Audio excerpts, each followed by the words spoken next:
The phone rang just as Rachel was reaching for her thermos. She paused, brow furrowing at the name on the screen, Gloria Evans, her neighbor from Lancaster, and more importantly, her mother-in-law's neighbor. Gloria never called without a reason. She answered, still balancing her coffee on the kitchen counter. Gloria, is everything all right?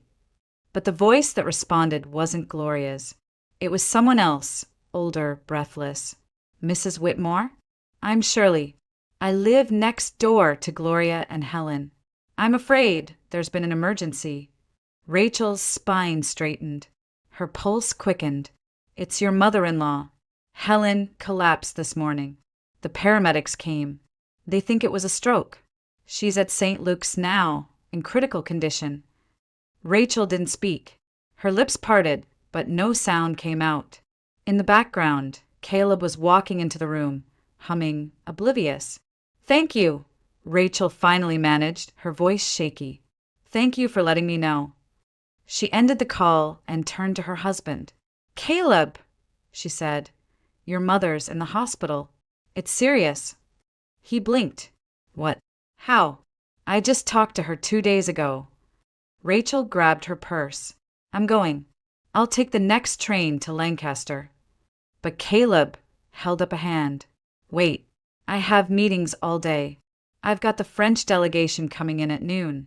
There's no way I can cancel. Rachel stared at him. This is your mother. She had a stroke, Caleb. I know, he said, rubbing his temples. But it's bad timing. You have that presentation too, remember? The one for the regional campaign. She hesitated. That presentation was months in the making. Her shot at promotion depended on it. But then she thought of Helen, lying in a hospital bed, maybe unable to speak or move, and something inside her settled. I'll call my boss, Rachel said. Natasha can do the presentation. She knows the project inside out. I'll handle Lancaster. Caleb looked relieved. Too relieved. You sure? I mean, it's a big deal for you. I'm sure, she replied. Your mother comes first. He stepped forward and kissed her cheek. Thank you. I'll come join you in a few days. Just need to get past these negotiations. Rachel nodded, but something about the way he said it, so casually, so rehearsed, didn't sit right. She brushed it off. There were more urgent things to worry about. By noon, Rachel was on the train, watching the cityscape blur into fields and highways. Her phone buzzed with work notifications she ignored. Her thoughts spiraled between Helen, the hospital, and Caleb's reaction, or lack of one. She remembered their morning conversation, how he'd smiled while tying his tie, talking about the Alps trip they might take if his contract went through. He hadn't asked about her meeting. Not once. Hadn't noticed her nerves, the trembling of her fingers as she poured his coffee. Now, as the train swayed gently beneath her, Rachel realized something unsettling. Caleb hadn't even offered to drive her to the station. When she arrived in Lancaster, the sky was low and gray. Rain clung to the windows of the waiting cab. The driver didn't speak as they wove through quiet streets lined with old trees and weathered porches. Outside Helen's modest apartment building, Gloria stood waiting under a large plaid umbrella. She looked older than Rachel remembered, thinner too. Rachel, Gloria greeted, pulling her in for a quick hug. She's at St. Luke's. It's not good, honey, but she's holding on. Thank you for calling, Rachel said. I'll take it from here. But Gloria held her arm gently. She needs more than just presence now. She's going to need real care. Around the clock. They're saying 6 months minimum for any kind of recovery. Rachel stiffened. 6 months? Yes, dear. That's with daily rehab, therapy, maybe speech recovery if we're lucky. She's stable, but it's serious. 6 months. That wasn't what Caleb told her. He said too, max, just until the investor meetings wrapped up. Rachel swallowed hard. I need to see her. They drove in silence to the hospital. The sterile corridors, the hum of machines, the nurses' soft shoes across linoleum floors. It all hit Rachel like a wave of cold air. Helen Whitmore lay motionless by the window, her face pale, her left side slack. Tubes ran from her arms. A heart monitor beeped slowly. The strong-willed woman who had once ruled Sunday dinners and family holidays now looked impossibly small. Rachel sat beside her and took her hand. It felt like holding a thin glove of skin and bone.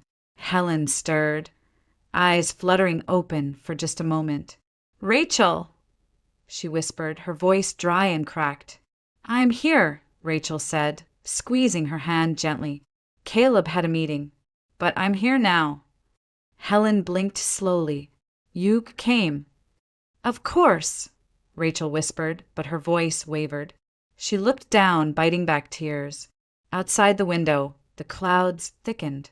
A storm was coming, and Rachel, for the first time, felt like she was standing right in its eye. The next morning, Rachel stood in Helen's kitchen, stirring oatmeal on the stove. The apartment felt untouched since Helen had collapsed. Her knitting bag still sat by the armchair, a half-finished scarf curling like a question mark. The smell of lavender and old books lingered in the air, familiar and oddly comforting. But Rachel didn't feel comforted. She felt suspended, like the breath before a scream. She carried a tray to the small hospital room later that morning.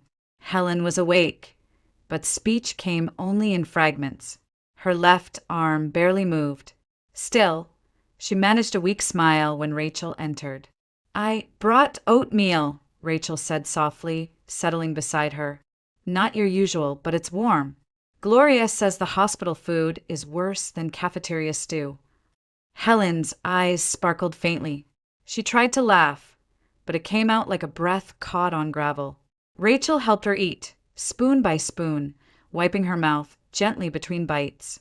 Afterward, they sat in silence, the rhythm of the heart monitor the only sound between them. Later, Rachel stepped out into the corridor, just as Dr. Langley was coming out of another room. He looked exhausted, blue smudges under his eyes, lab coat wrinkled, but his voice was steady. "She's stable," he said, "but progress will be slow. We'll need to begin physical therapy in a week or so. Daily sessions, speech therapy as well. She'll also require assistance with hygiene, mobility, and medication." "For how long?" Rachel asked, though she already feared the answer. 6 months, if not more. That's assuming everything goes well. And even then, we can't guarantee full recovery.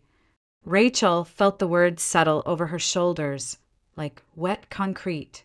Not 2 months. Not a short pause. This was a full stop.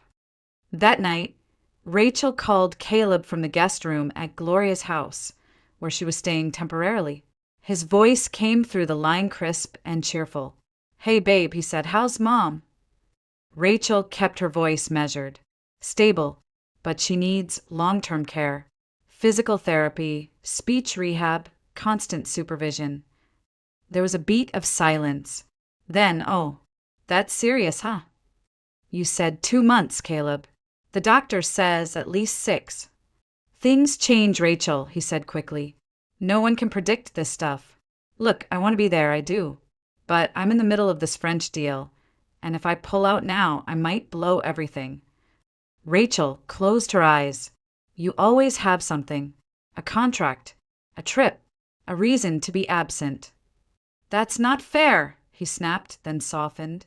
"I'm doing this for us. For our future." She didn't reply. "Tell you what," Caleb continued. "I'll fly down next weekend. Stay a few days. You just hold down the fort for now, okay?"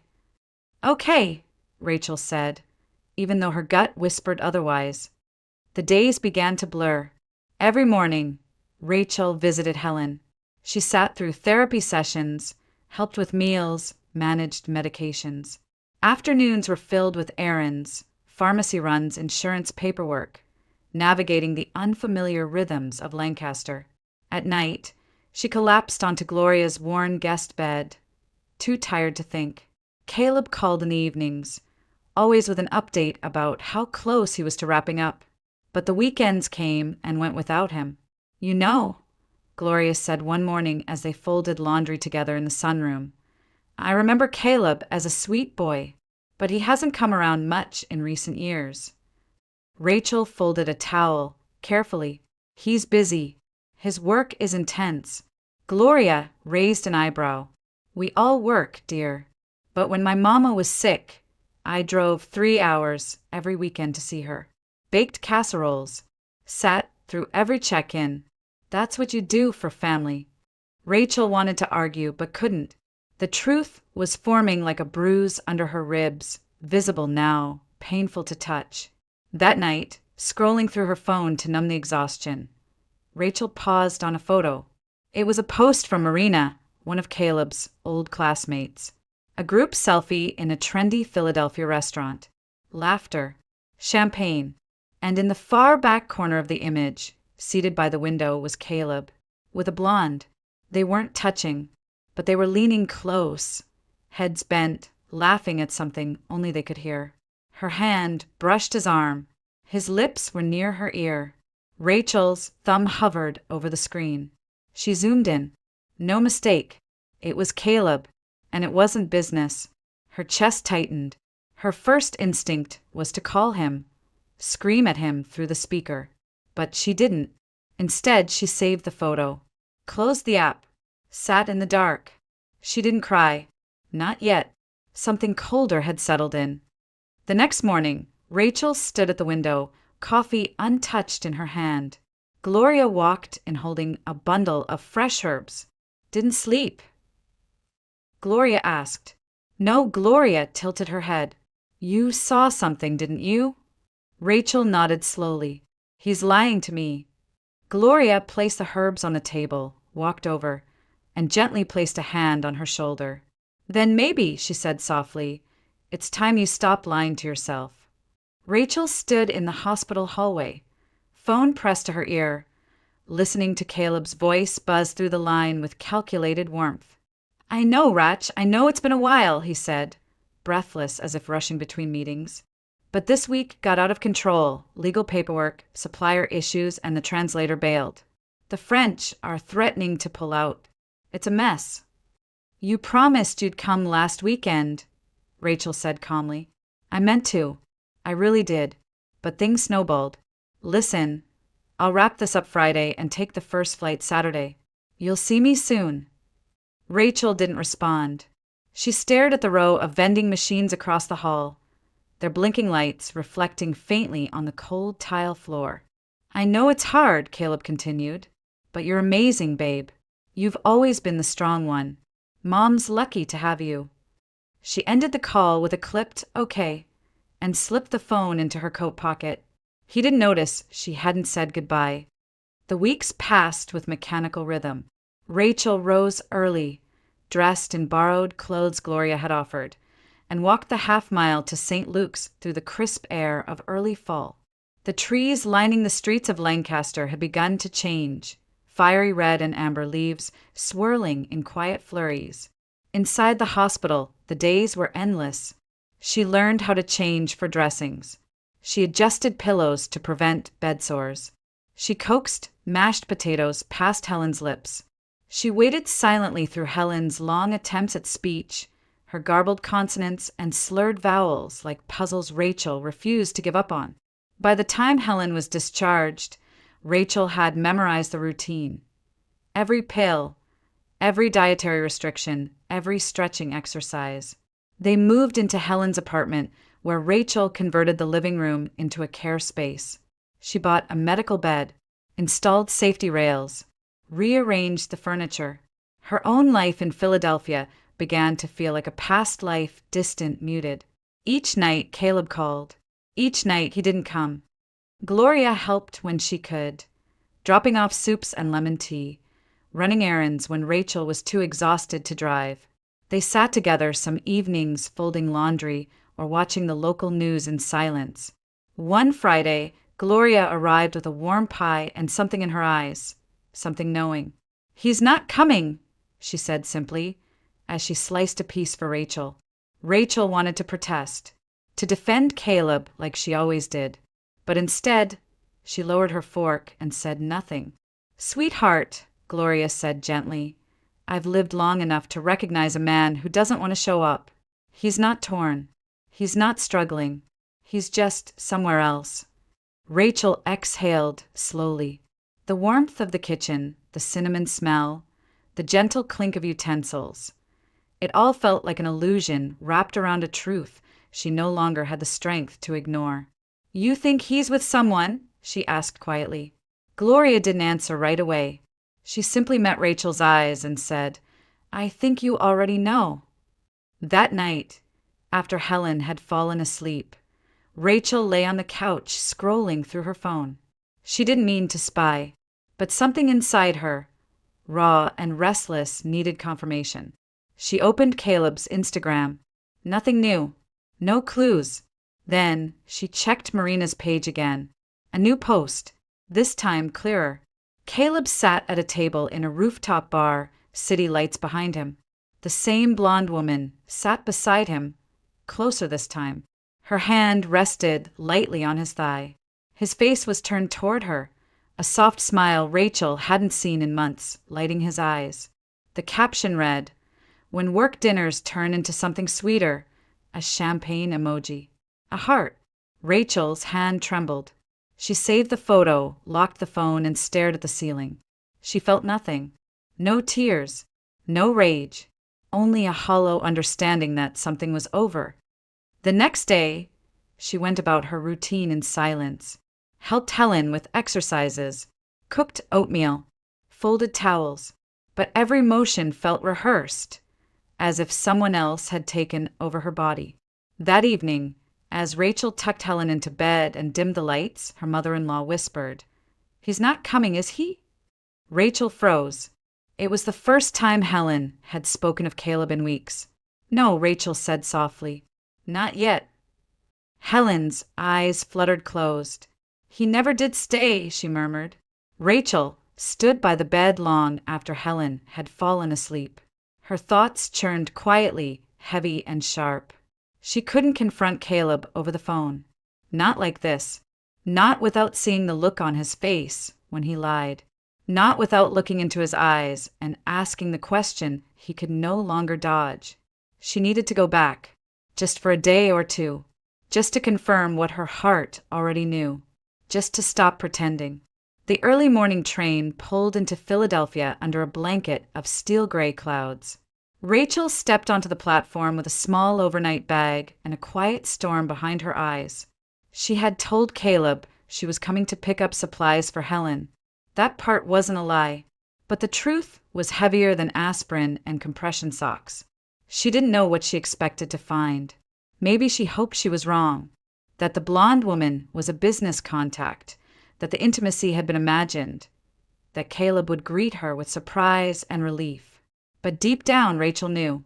The city felt different, harsher, colder. Her apartment building stood tall and familiar, yet distant, like a house she had only dreamed of once. She paused before unlocking the door. A part of her hesitated, not because she feared confrontation, but because she feared confirmation. Then she rang the doorbell instead. Footsteps approached. The door opened. Caleb stood there, barefoot, wearing a faded t-shirt and sweatpants. His hair was rumpled, his face pale, but not sickly pale. Startled. "Rachel," he said, blinking. "You're early." "I caught the first train," she replied. "You said you were sick. I brought cold medicine." She stepped inside, brushing past him before he could reply. The apartment looked unfamiliar. The layout was the same, but the energy was off. On the coffee table stood a vase of fresh flowers, lilies her least favorite. Bright pillows with geometric prints lined the couch, ones she had never seen before. A faint scent of perfume lingered in the air, floral and expensive. Not hers. "I tidied up," Caleb said from behind her, his voice too casual. "Didn't expect you till the afternoon." Rachel wandered toward the kitchen. On the dish rack, 2 coffee mugs. One had a smear of pink lipstick on the rim. She didn't flinch. "Looks like you had company," she said quietly, nodding at the mug. Caleb paused. "Just a coworker. She stopped by last night to drop off some files." female co-worker. Rachel asked. Yeah, Jenna, from marketing. We're working on the French campaign together. His words were smooth. Too smooth. Rachel stared the mug again, then reached into her coat pocket and pulled out the cold medicine.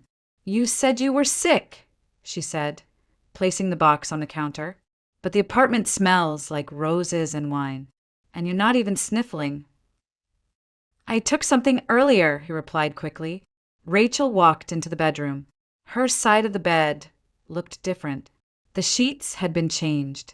Her books were missing from the nightstand. On the dresser sat a bottle of perfume, Chanel No. 5. She never wore Chanel. Beside it, a hair clip studded with rhinestones. Feminine. Glittering. Not hers. Rachel opened the closet. Half the clothes weren't hers either. Dresses she'd never bought. Blouses in sizes too small. Lingerie she wouldn't wear even in her most adventurous years. The ground beneath her heart began to crumble. Then she heard it, a voice. Caleb, where's my charger? I think I left. Silence. Rachel turned slowly and stepped into the hallway. There, standing near the entrance in a tight white blouse and distressed jeans, was the woman from the photo. Jenna. She froze. Her eyes widened as she looked from Caleb to Rachel. Oh my God, Jenna breathed. You didn't tell me she was coming. Rachel didn't move. Her gaze locked with Jenna's, calm and terrifying in its stillness. I thought you said she wouldn't be back until this afternoon, Jenna whispered harshly. I didn't know, Caleb stammered. She said she needed things for my mom, that's all. How long? Rachel asked, interrupting him. Caleb blinked. How long has she been staying here? She repeated, quieter this time. Caleb opened his mouth, then closed it. Don't lie, Rachel added. You're already out of chances. Jenna stepped forward. 2 months. Rachel's jaw tightened. I didn't know she'd just show up, Jenna said, almost defensive. And for what it's worth, I'm pregnant. The hallway spun. Rachel gripped the edge of the wall to steady herself. I'm 2 months along, Jenna continued, softer now. And I'm tired of hiding. A thick, suffocating silence fell. Then Caleb spoke. Not to Rachel. To Jenna. We'll talk later. Just go. Please. No, Jenna said sharply. We talk now. I want to know what you're going to do. Rachel stepped back. Her body was cold, her fingers tingling. She'd expected betrayal. She hadn't expected planning. You said you'd leave her, Jenna said, pointing to Rachel. You said once your mom was better, you'd file for divorce. Rachel's throat burned. Caleb inhaled sharply. We need time. Once my mom's stable, we'll send her to assisted care. Rachel and I will divorce, yes, but gently. She's not strong enough right now. Rachel's voice cut through him like ice. She's not strong enough? You mean the woman I've been bathing, feeding, helping walk again? The woman you haven't seen in over a month. Caleb turned, his face pale, jaw clenched. I was protecting her, he said. She doesn't need stress. You weren't protecting her, Rachel said, stepping closer. You were eliminating obstacles. She turned and walked toward the door. Caleb followed. Wait, don't go like this. We need to talk. Rachel spun around. We will talk, Caleb, but not now. Not with your girlfriend in the doorway and her baby in your future. She reached for the handle, and that's when Jenna said it, flat, direct, almost triumphant. She's not just pregnant. He promised we'd start over. Just us. No strings. Rachel opened the door. Good, she said, because as of this moment, I'm no longer one. The sun had barely risen by the time Rachel arrived back at the small apartment in Lancaster. Her fingers were stiff from the cold, but she barely noticed. All through the train ride, her mind played the conversation over and over again. Jenna's voice, Caleb's silence, the smell of someone else's perfume on her sheets. She didn't cry. The tears had dried up somewhere between Philadelphia and the edge of her belief. Gloria opened the door before she could knock. "I heard the taxi," she said quietly. "Come in." Rachel stepped inside and dropped her bag on the floor with a soft thud. She looked older than when she'd left just 24 hours earlier. Gloria didn't ask questions. She just handed her a mug of herbal tea and said, "Heart's been through enough. Let it rest." Rachel sat at the kitchen table, the steam rising between her hands.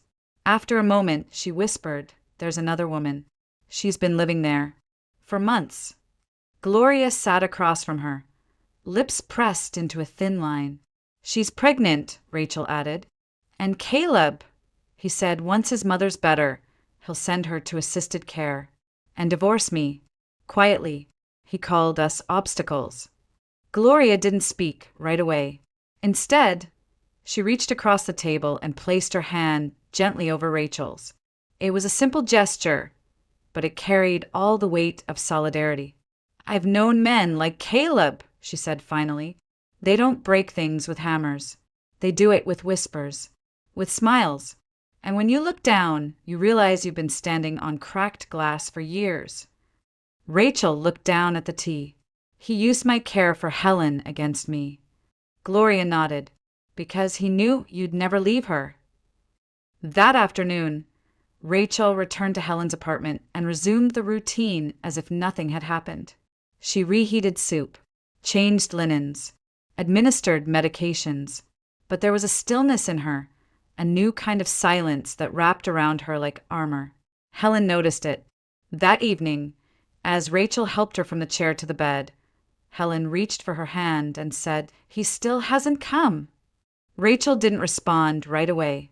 Then softly, "No, and I don't think he will." Helen sighed. Her hand, frail and trembling, squeezed Rachel's lightly. "I thought I raised him better." Rachel hesitated, then said, "He has someone else. A woman named Jenna. She's expecting his child." The words sat heavy in the room, like the air before a storm. Helen closed her eyes. "I should have seen it. Should have known." Rachel shook her head. "You're not to blame." "I am," Helen whispered. "I let him get away with too much. I made excuses, covered for him. I taught him that love didn't have to mean accountability." She opened her eyes again. "You don't have to stay." Rachel blinked. "What?" "You've done more for me in 2 months than he has in years. You don't owe us anything." Rachel felt her throat tighten. "I can't leave you now." Helen smiled sadly. "You already did. You left the woman who forgave everything. The one who kept choosing a man who never chose her back." That night, Rachel stood in the hallway, holding her phone. She scrolled through photos of the life she had tried so hard to protect. Wedding pictures, dinners, trips. All of it now felt curated, posed and filtered through a lens of denial. She opened her call log, tapped Caleb's name, but she didn't call. Instead, she walked into the living room, picked up the landline and dialed Gloria. The phone rang once. "Gloria," she said, "you were right. I saw everything, and it's worse than I imagined." Gloria's voice was calm on the other end. "So what are you going to do?" Rachel looked around the room, at the neatly folded blankets, the medications lined up in perfect order, the schedule tacked to the fridge with a magnet shaped like a sunflower. "I don't know yet," she whispered, "but I'm done pretending." The next morning, Rachel called Caleb. "I'm coming back next week," he said immediately, voice filled with forced cheer. "The project's almost wrapped. I'll spend the weekend." "I was at the apartment," Rachel interrupted. Silence. "I saw her. I saw everything." He exhaled slowly. "Rachel, I didn't mean for it to happen this way." "Yes, you did. You just didn't think I'd find out like this." "Please, let's talk about this," he said quickly. "In person." Calmly. "There's nothing left to talk about," she said. "You made your choice. Now I'm making mine." She ended the call, and for the first time in weeks, she felt something shift, like a window cracking open after being sealed too long. She wasn't a wife anymore. Not to him. and soon she wouldn't be at all. It was a quiet Sunday evening, the kind of evening when the world seemed to settle into itself. Helen had just drifted off after her medication, the soft rise and fall of her breath comforting in its rhythm.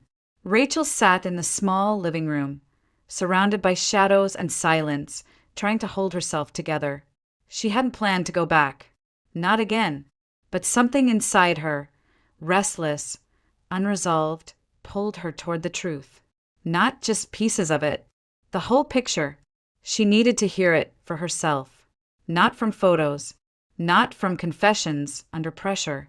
She wanted to hear the way they spoke about her when they thought she was far away. She told Gloria the next morning.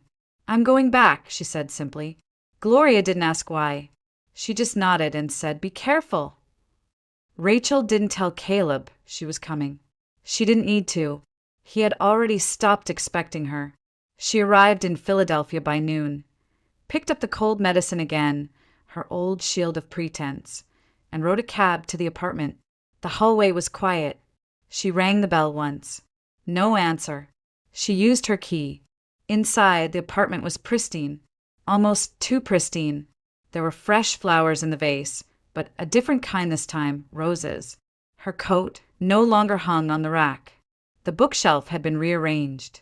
The apartment wasn't just cleaned. It had been rewritten. Rachel walked slowly through the space, letting the silence speak. 2 coffee mugs sat in the sink, one with a faint smudge of lipstick. In the bathroom, a toothbrush, pink, stood next to Caleb's. On the counter, a bottle of prenatal vitamins. Her breath caught. She turned toward the bedroom, then paused. Voices, low and hushed, coming from the hallway just outside the apartment. She moved toward the door, her bare feet silent against the floor. Slowly, she opened it just a crack, just enough to hear. "I told you not to come today," Caleb hissed. "I forgot something," Jenna said, her voice sharp. "Besides, how was I supposed to know she'd show up unannounced?" "You said she messaged you," he snapped. "She said she might come next week. I thought I had time to grab my things and leave." Rachel pressed her palm to the wall. Her heart thudded loud in her ears. "I can't keep doing this," Jenna whispered. "Lying, waiting, sneaking around like I'm some dirty secret." "You knew the situation," Caleb replied. "We agreed, after Mom gets stable, after we move her into the care facility, then I'd end things cleanly." "You've been saying that for months." "Because it's complicated," he barked, then lowered his voice again. "She's still clinging to the marriage, still playing nurse to my mother. I need time." Jenna laughed bitterly. "You said you were done with her, that she was weak, obsessed with holding on to a family that doesn't exist anymore." Rachel's breath caught. "Not now," Caleb hissed. "She's inside. Go. I'll call you later." "I'm pregnant, Caleb," Jenna said suddenly. "I'm not going to keep hiding in stairwells and pretending we're just colleagues." Rachel froze. She had already known, but hearing it again, in that tone, in that context, it hit differently. There was a pause. "Are you sure?" Caleb asked quietly. "Absolutely." Silence. Then Caleb's voice, steady and calculating. "Then we have no choice. Once my mom's condition stabilizes, we move her into a care home. I already looked into some places, private, discreet, out of the city." "And Rachel?" Jenna asked. "I'll file for divorce. Tell her gently. Make it about incompatibility. She's too emotional anyway. Always has been." Something in Rachel cracked. Her hand trembled on the doorknob. Then Jenna said, "You really think she won't fight back?" Caleb let out a small laugh. "Rachel? She's been trained her whole life to sacrifice. First her job, then her time, then her self-respect. She won't fight. She'll cry, maybe slam a few doors, then she'll leave." Rachel let go of the knob. She turned away from the door, not with anger, not even with pain, but with clarity. Everything she needed to hear had been handed to her in whispers. In hallway conversations, they thought she was too far away to catch. They had stripped her down to an afterthought, an inconvenience, a pawn to move off the board. She walked to the bedroom, sat on the edge of the bed, and dialed a familiar number. "Gloria," she said, her voice low. "It's worse than I thought." She explained everything. Jenna's pregnancy, the plan to send Helen away, the timeline for the divorce. On the other end, Gloria inhaled sharply. "I knew he was a coward," she said. "But to discard his mother like that, like she's furniture he's tired of." "I need to talk to him," Rachel said. "Not on the phone. Face to face." "Do you want me to come get you?" "Not yet," she replied. "I have one more thing to say. And after that, I'm done." She stood and opened the closet. Half her clothes were missing, replaced with dresses that weren't hers. She found a duffel bag and began packing what little was left of her life there. When Caleb walked back in a few minutes later, alone, he found her calmly folding a sweater. "Rachel," he said, startled. Wait, what are you doing?" She didn't look up. "Packing. Can we talk? Please." She finally met his eyes. "I heard everything." His mouth opened, then closed. "I heard what you said to Jenna. About me.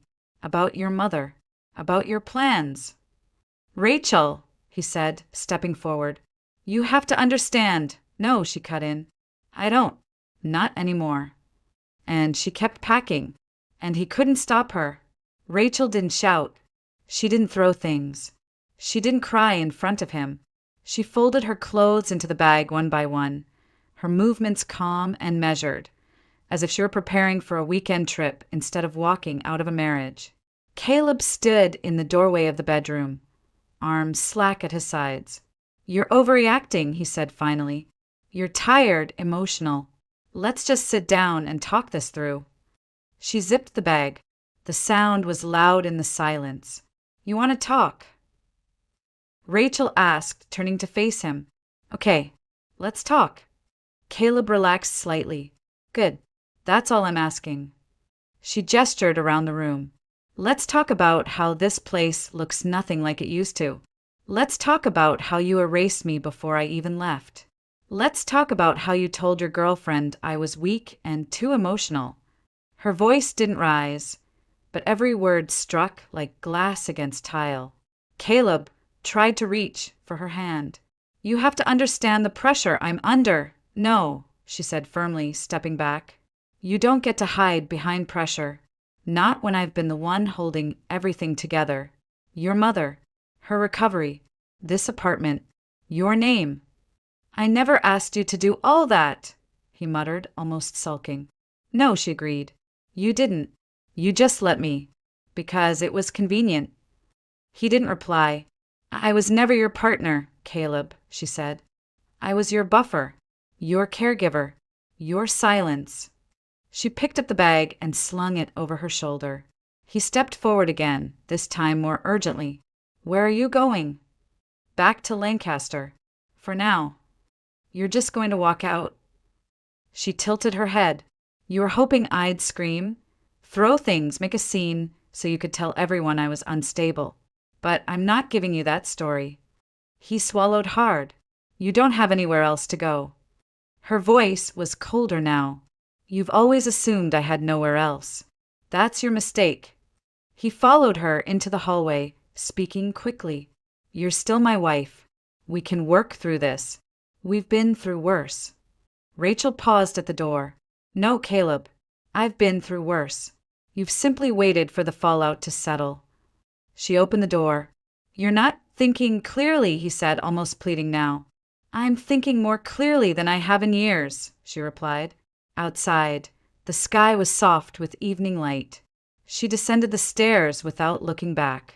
The taxi she'd called was already waiting at the curb.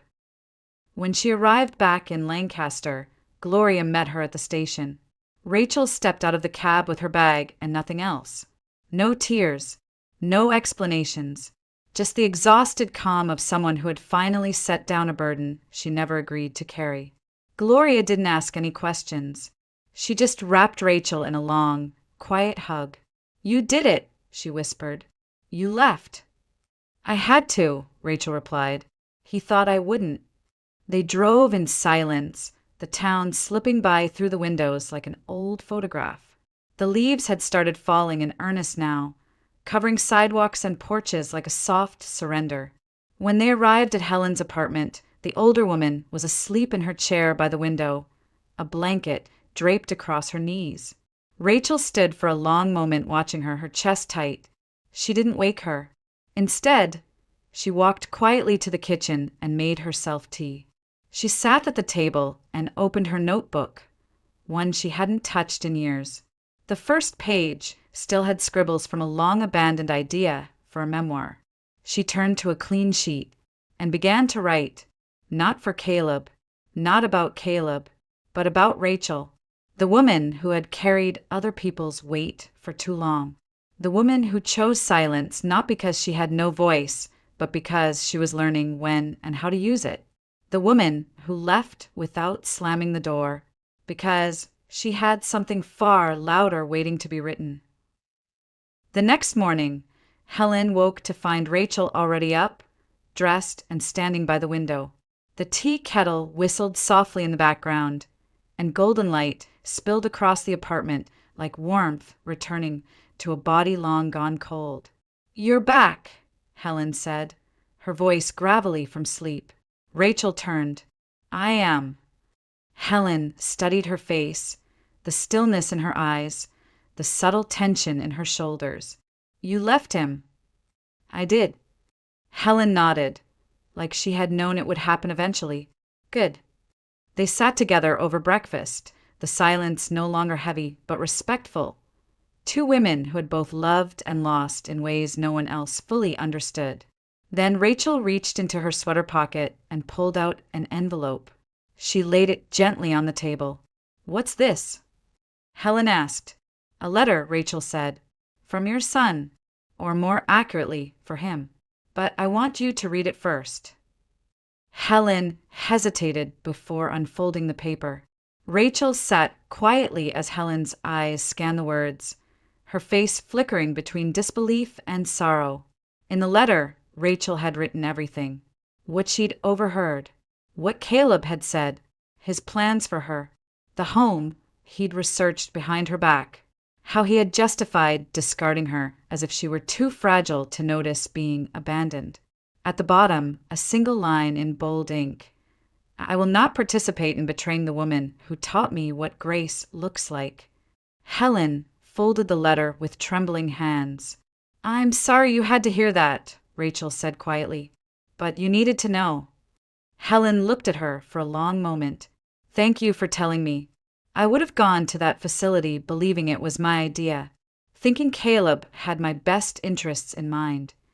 Rachel's throat tightened. "You deserve the truth, even when it hurts." Helen blinked rapidly, fighting back tears. "Do you think maybe I made him this way?" Rachel reached across the table and took her hand. "You didn't make him anything. He made choices, over and over, and now we make ours." That afternoon, Helen asked Rachel to take her for a walk. It was the first time in weeks she had requested to leave the apartment. Rachel helped her bundle up, button her coat, and supported her as they made their way down the front steps and into the soft light of October. The neighborhood was quiet, dotted with falling leaves and wind chimes that sang in brief, hopeful bursts. They walked slowly, every step deliberate. At the corner, Helen paused. "There's a lawyer's office 2 blocks from here, isn't there?" Rachel glanced at her. "Yes." Helen's lips thinned. "I think it's time I updated my will." Rachel didn't press. She simply nodded.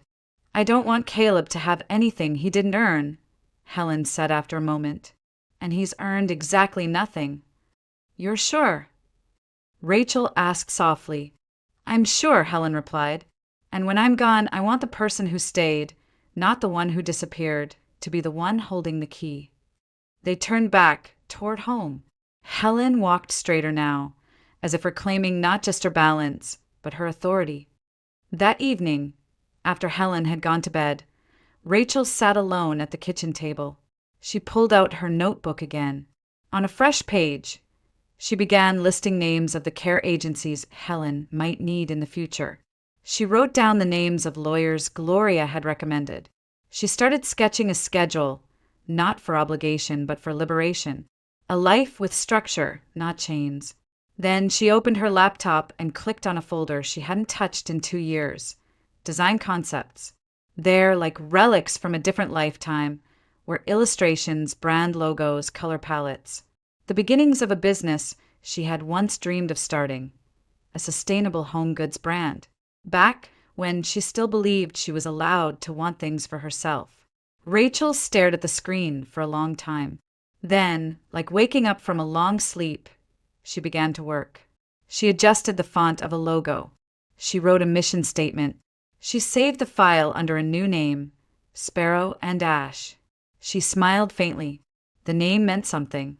Resilience and fire. Flight and rebirth. Because Rachel wasn't just the woman who had been left behind. She was the woman who walked away and then chose to build something entirely her own. It had been 4 days since Rachel returned to Lancaster, and in that time, she had transformed Helen's small apartment into something of a quiet command center. A new lawyer had been contacted, medical paperwork updated, a comprehensive care plan drawn up. Rachel had never felt more in control, because for the first time in years, she was designing her life on purpose, not just reacting to someone else's emergencies. Then Caleb called. It was a Tuesday morning, gray skies outside, the kind that made the world feel slower. Rachel almost didn't answer, but something in her needed to hear his voice, not for closure, but to confirm the clarity she'd found wasn't just anger, it was truth. She picked up. "Rachel," Caleb said immediately, his voice soft, almost rehearsed. "I've been trying to give you space." Rachel didn't reply. "I got your letter," he continued. "Or I guess Mom did. She sent me a photo of it. You didn't hold back." "No," Rachel said quietly. "I didn't." "I get it," he said. "You're hurt. You feel betrayed. But don't you think airing everything like that to my mother was cruel?" Rachel's eyes narrowed. "Cruel?" "Yes," he said a little firmer now. "She's recovering. You don't know what stress like that could do to her heart." Rachel's voice stayed calm. The real stress was being manipulated into a care home by her own son. She deserves better than lies wrapped in concern. Caleb sighed. "Rachel, this can't be how we end." "It already is. But you've always been the reasonable one. You don't just quit." "I didn't quit," she said. "Ich chose myself. For once." Silence. Then he asked, "What happens now?" Rachel looked out the window at the trees lining the sidewalk. "You're free to live your life, Caleb. With Jenna. With your new apartment, your new plans. Just know you don't get to rewrite the story to make yourself the victim." "She's pregnant," Caleb said, a bit too forcefully. "I have to build a future for my child." "I hope you do," Rachel replied. "And I hope you're better to that child than you were to your mother. Or to me." Later that day, Caleb showed up. Rachel was in the kitchen with Gloria, reviewing medication schedules when the doorbell rang. She didn't expect him to come to Lancaster. But there he was, standing on Helen's porch like someone who'd lost his map and just realized it. He looked smaller than she remembered. Helen was resting. Gloria went to open the door, but Rachel raised her hand. "Let me." When she opened it, Caleb tried to smile. "You look good." Rachel didn't return the smile. "What do you want?" "I came to talk." "Say it here." He glanced past her into the apartment. "I thought we could speak privately." "Those days are over," Rachel said. "Say what you came to say." Caleb hesitated, then spoke. "Mom's made some changes. To her will. To her care directive. She wanted to make sure you weren't pressuring her." Rachel laughed under her breath. "You're worried about me pressuring her?" "I'm just saying," he backpedaled. "It's a lot of sudden decisions. She's vulnerable. She's finally seen what you've become." He flinched. Rachel stepped out onto the porch, closing the door behind her. Listen to me carefully. Helen is lucid. She's capable, and she's choosing what's best for her without your permission. I'm still her son, and I was her caregiver, the one who bathed her, fed her, cleaned her floors, held her hand during physical therapy. Where were you? At lunch meetings? Booking spa weekends with your girlfriend? He had no response. Rachel crossed her arms. You don't get to show up now and question my integrity. You lost that right the moment you treated your mother like an obligation and your wife like a ghost. He looked away. Then, quietly, I didn't think you had it in you. To walk away. I know, she said. That's why it worked so long. Caleb's jaw clenched. So this is it. This is me saying no. She stepped back inside and closed the door. Not with a slam. Just a click. Firm. Final. Inside, Gloria waited with a quiet smile. You handled that well. I meant every word. They returned to their notes, but the atmosphere had changed. A line had been drawn, and for the first time, Rachel wasn't afraid of standing on the other side of it. The next morning, Rachel received a call from a local private care facility, one of the places Caleb had quietly submitted applications to behind her back. Hi, this is Diane from Willow Ridge. I'm calling to confirm a consultation for a Ms. Helen Grant, scheduled by her son Caleb Grant. Rachel nearly dropped her mug. I'm sorry, she said slowly, but that consultation has been canceled. Permanently. There was a pause on the other end. Oh, okay. Just so you know, he submitted the medical intake forms and an authorization under your name. Rachel felt the heat rise behind her eyes. I'll be sending you a notarized statement of revocation and a copy of the power of attorney. I'm Ms. Grant's primary caregiver and legal medical proxy. Understood. We'll remove the request. Rachel hung up, her hand trembling. She walked to Helen's room, knocked gently and stepped inside. Helen was awake, her eyes focused and alert. What happened? Rachel sat beside her and said softly, Caleb tried to book you into Willow Ridge under my name, without telling either of us. Helen blinked, then shook her head in disbelief. He just won't stop. No, Rachel replied, but now I will. They contacted their attorney immediately. Gloria came over with the documents, Helen's revised will, medical directives, and a cease and desist letter addressed to Caleb. Every line of it was clear. Helen's care was no longer within his reach, and any attempt to interfere again would be met with legal consequences. That afternoon, they mailed everything. Registered post, return receipt. By evening, Rachel felt a peace she hadn't known in months. She and Helen sat outside on the small balcony, watching the neighborhood settle into dusk. A breeze stirred the wind chimes. A child rode a bike down the sidewalk below, his laughter echoing into the fading light. You know, Helen said, her voice steady, he wasn't always like this. Caleb. Rachel didn't reply. He was a sweet boy once, thoughtful, quiet. He used to cry when I stepped on ants. Rachel glanced at her. What happened to him? Helen exhaled slowly. I did, maybe not entirely, but I raised him to be charming, to hide the ugly parts. I taught him to win, not to reflect. And his father, well, John taught him that women are only valuable when they're needed. That love is something you earn by serving. Rachel's chest tightened. I saw you as a second chance, Helen admitted. Someone who could balance him. But instead he bent you, until you didn't even recognize yourself. I let him, Rachel whispered. No, Helen said gently, you trusted him. That's not the same thing. They sat in silence for a while. Then Helen said, you saved me. Not just my health. You saved my dignity. Rachel looked at her, her throat thick. I didn't do it for thanks. I know, Helen replied. That's why it matters. The next day, something extraordinary happened. A letter arrived, not from Caleb, but from Jenna. Rachel opened the envelope cautiously. The handwriting was unfamiliar, sharp and slanted. Rachel, you don't know me. Not really. But I know you. I've seen your picture in Caleb's wallet. I've seen your name on envelopes he never sent. And I've heard him say things that I wish I'd questioned earlier. I'm not writing to apologize for him.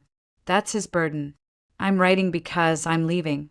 I'm not going to raise a child with a man who treats women like they're disposable. I'm keeping the baby, but I'm doing it on my own. I don't need a reply. I just wanted you to know he's alone now. And it wasn't you who drove everyone away. It was him. Jenna Rachel read it twice, then folded it and placed it in the back of her notebook. She didn't feel vindicated. She didn't feel triumphant. She felt released. This wasn't revenge. It was return. Return to herself. Return to the woman who had once imagined a different life. One where her voice mattered and her boundaries held. Rachel stepped out onto the balcony again. The wind was picking up. Autumn was deepening, but she wasn't afraid of the cold anymore, because now she had warmth she could trust inside. A week passed without another word from Caleb. No emails, no calls, no apologies. Rachel assumed he was licking his wounds somewhere in the sleek apartment he had built on a foundation of lies. She no longer felt the need to look back. Then, on a quiet Thursday afternoon, a letter arrived addressed to Helen. The handwriting was unmistakably Caleb's. Rachel debated throwing it away, but it wasn't hers to decide. She brought it to Helen, who sat at the kitchen table folding towels, her hands still nimble despite the tremors. "It's from him," Rachel said simply, holding out the envelope. Helen didn't reach for it right away. "Open it. Read it to me." Rachel hesitated, then unfolded the letter and began. "Dear Mom, I know I've made mistakes. I let things spiral and I hurt people who didn't deserve it. I don't expect forgiveness, but I hope we can talk. I'd like to come by this weekend. Maybe Sunday dinner. Just the three of us. Like old times." Caleb Rachel looked up. Helen's face was unreadable. "Dinner," she said finally. "After everything." Rachel shrugged. "Your call." Helen nodded slowly. "Let him come." Rachel raised an eyebrow. "Are you sure?" Helen's voice was steady. "If he wants to see what old times really meant, let him." On Sunday evening, Rachel set the table with quiet hands, not out of nostalgia, not out of obligation, but because she needed to be ready, not to host Caleb, but to confront him in the full light of who she had become. When the doorbell rang, she opened it calmly. Caleb stood there with a bottle of wine and a carefully ironed shirt, as if he were visiting distant relatives instead of facing two women who had unraveled his entire web. "You look well," he said cautiously. "You look like someone trying too hard," Rachel replied. He smiled awkwardly and stepped inside. Helen sat at the table, already in her chair, hands folded. Caleb hesitated, as if unsure whether to kiss her cheek. He didn't. Dinner began with small talk. Weather, traffic, work. Then Helen set her fork down and said, "Do you remember your 5th grade science fair?" Caleb blinked. I made that volcano with the baking soda." "You didn't," Helen corrected. "I did. You played video games. And when they gave you 2nd place, you told your teacher I was the one who helped you. But you didn't say I did all the work." Caleb looked confused. "Why are we talking about that?" "Because," Helen said, "that's when it started. You learning that charm could hide laziness, that a smile and a few good lines could mask the truth." Rachel sat perfectly still. Helen continued, "And I let you, because I was tired, because I wanted peace. But peace bought with silence is just debt, Caleb. And you've been collecting interest for years." Caleb's face flushed. "I came here to talk, to make amends." "No," Helen said. "You came to reset the board, but there is no board anymore. Rachel's not your pawn. I'm not your cover. We're both out of the game." Caleb looked to Rachel. "You're really okay with this?" "I'm not okay with what happened," Rachel replied. But I'm not looking for your redemption. I'm building something you'll never be part of. He stood. So that's it. This whole dinner was just what? A performance. Helen picked up her fork. No, dear. This was dessert. The main course was your consequences. He opened his mouth to say something, but found nothing. Rachel stood too. You can see yourself out. Caleb walked to the door, shoulders stiff. Just before he opened it, he turned. You know, not everyone would have taken your side. Rachel met his eyes. Then it's a good thing I stopped needing sides. I have a spine now. The door closed behind him with the quiet weight of finality. And this time no one felt empty, because they had said what needed to be said. And that was enough. The house didn't collapse. The sky didn't fall. The grief that Rachel had braced for never arrived. Instead, what came was space. Real, living, breathing space. The Monday after Caleb's awkward exit, Helen began physical therapy again. Not because she was forced, but because she wanted to walk to the library with Rachel by Christmas. That morning, Rachel helped her into her shoes, wrapped a scarf around her neck, and they stepped into the brisk autumn air like two women preparing to reclaim a world they had once thought belonged only to others. Gloria stopped by later with cinnamon rolls and a bottle of wine she insisted was too good to save. They toasted not to revenge, not to endings, but to freedom. Rachel hadn't celebrated anything in years, but now there was a glimmer of something earned. That afternoon, Rachel received an email from a former design colleague in Philadelphia, someone who had seen her updated portfolio online. I don't know what changed in your work, he wrote, but it has heart now. Let's talk.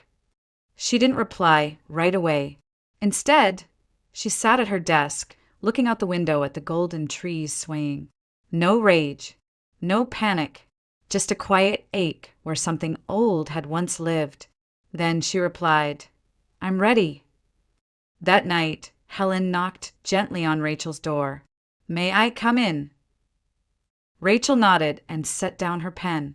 Helen entered with a small box in her hands, wooden carved, the kind of thing that once lived on a high shelf no one touched. I've been holding on to this, Helen said, sitting at the edge of the bed. I always meant to give it to you, before everything. Rachel opened the box, slowly. Inside was a brooch. Gold, leaf-shaped, delicate, vintage. And beneath it, a note in faded ink. To the woman who does not need to shout to be heard.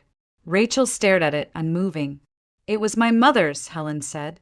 She wasn't perfect, but she knew how to be brave without being loud. Rachel blinked quickly, chest rising. I think you've more than earned it. She didn't speak. She simply reached forward and wrapped Helen in the kind of hug that doesn't come with words, only truth.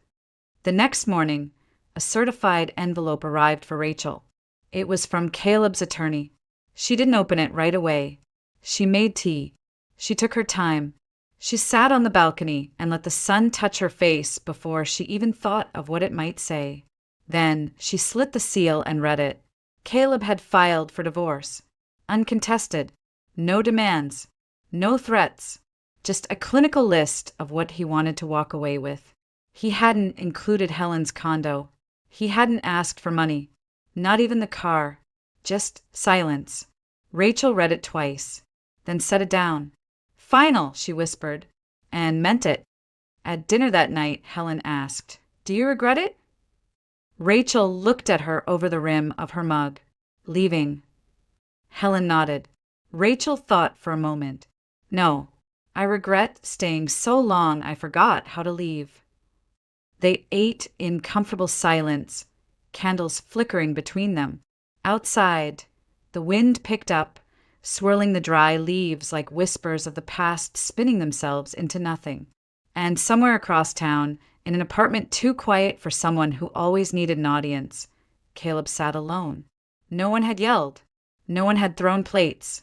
But somehow, this quiet, this calm was louder than any storm he could have imagined. The first snow came early that year, just a thin dusting across the sidewalks and rooftops, like winter had exhaled without fully settling in. Rachel stood by the window, watching it fall. She wrapped her cardigan tighter and held the mug of tea close to her chest, breathing in the scent of chamomile and cardamom. It had been months now, not since the beginning of her freedom, but since the last time she'd felt fear. That morning, she caught a glimpse of herself in the hallway mirror. She paused. It wasn't just the change in hairstyle or the absence of the quiet sadness that used to hang from her shoulders like wet fabric. It was the light. There was light behind her eyes. Not fire, not fury, just presence. Like someone who had returned to herself after years in a house she didn't recognize. She whispered, "There you are."